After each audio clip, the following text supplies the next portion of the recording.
And here we are, good people. Thank you so much for joining us. My name's Desmond. I have my wonderful co-host Dre with me. We are Michigan football at the Voice of College Football. Shout out to Mark Rogers for bringing us into the fold and the family. And we're here to talk about Michigan football. And they just wrapped up their game against Northern Illinois.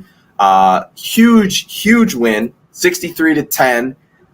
Michigan moves to 3-0. Huge game from the running backs, which is not really anything new in 2021. Guys have been performing well, and like I said, they have another big win, and Michigan's 3-0. So, Dre, I will. Well, number one, thanks so much for joining us. Good to see you as always. And I feel like you change your facial hair like literally every time I see you. Like, do you want to talk about that a little bit or no? The many faces of Dre. That's what I call it. We can make that a segment. Just like to change it up. That makes sense. That makes sense. And me knowing you like that really it makes a lot of sense. So quick reaction. Just kind of live reaction. What are your thoughts on the game? What just go ahead and roll with it. Yeah, I'm going to continue to say the same thing so I can be consistent, right? Anytime I watch this team, it's based on, how they did that day, based on the competition they had that day, and also what does that performance on a particular day mean for future opponents and the outlook of the season to reach the goal of winning the Big Ten and beating Ohio State for the first time in like 13, 14 years.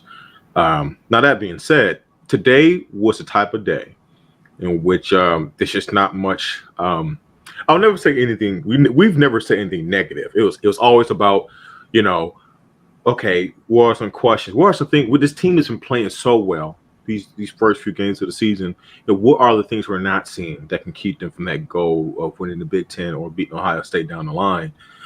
And today's one of those days where they played. They dominated on all facets of the game, special teams, defense. The question you asked last week, like when's this team going to force a turnover? They forced a turnover today. They got their first pick.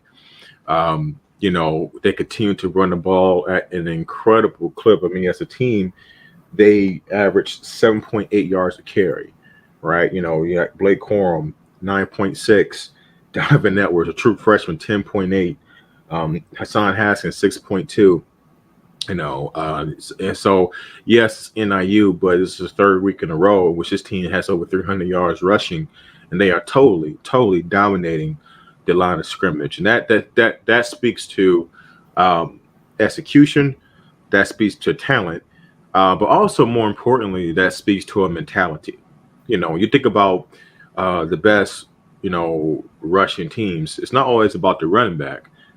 It's about the offensive line and the mentality of the offensive line. In the NFL, think about the Dallas Cowboys with Emmitt Smith, or even recently, think about Zeke's best years with the Cowboys, right? They had that fantastic offensive line. The Kansas City Chiefs, back in the day when they had Brian Waters and, no matter who was back there, Jamal Charles or Priest Holmes or Larry Johnson, you pick. I know I'm going to the NFL there, but I'm just trying to talk about the mentality and the importance of having a cohesive and dominant offensive line. And I think you're seeing that. And then that will be something that is showing signs that can translate. Now, would it be as dominant versus better teams? Maybe not.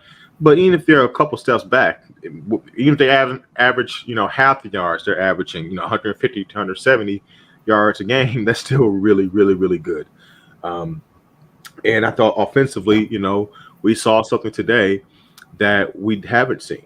And that was, we saw that explosive play down the field in the passing game.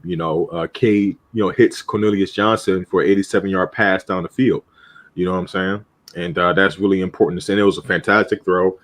Cade led him beautifully down towards the sideline where Cornelius kind of separated from the corner with his strides, caught it over his shoulder, and it just kind of took off towards the end zone. So, in terms of things, there was nothing that I didn't see that I don't think any of us haven't seen this game. It was domination and a really good, small but necessary step to our goals this year. Yeah, and I agree with that. Like it just, I mean, there's no way to paint it any other way than Michigan had just a monster, just dominating win. At the end of the day, like I get it, it's a MAC opponent, like it's not, a Big Ten team. I'm like, but to beat someone 63-10, like that's impressive.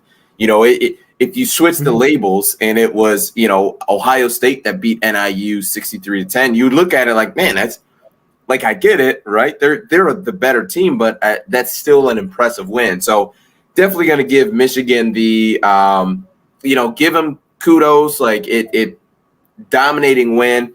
And two, like as much as I get on the pass game, like having games like this and even the two other games that Michigan's played, that can all, while I want to give the pass game, confidence, this can also give the O-line, run game confidence as well. And I'm not going to get off of my point of you are going to need a pass game to get to where Michigan wants to be, but there is something to be said of an efficient run game as well. It's like I said, I think the one thing that I will highlight is having one guy kind of carry that load when it comes to the pass game with Cornelius Johnson. 3 catches for 117 yards and a touchdown. That to me, it's been something that we've been looking for, right? Because ever since Ronnie Bell went down with the injury, the question was who's going to step up? Who's going to be, that number one receiver? Because because I think we have agreed on it that I think the pass game is going to be kind of a by committee approach. It's not going to be just one guy that's getting 80-90% of the targets. Even with that, I think you still need a number one receiver. Like you need a go-to guy.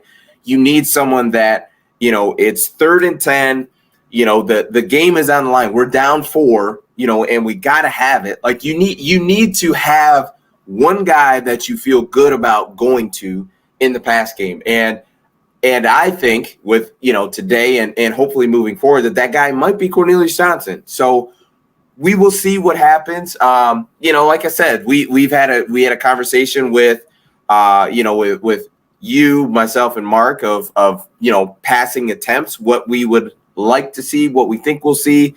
I think most of us were kind of in the 15 to 18 range. Overall, we're pretty close to that. They ended up with 17.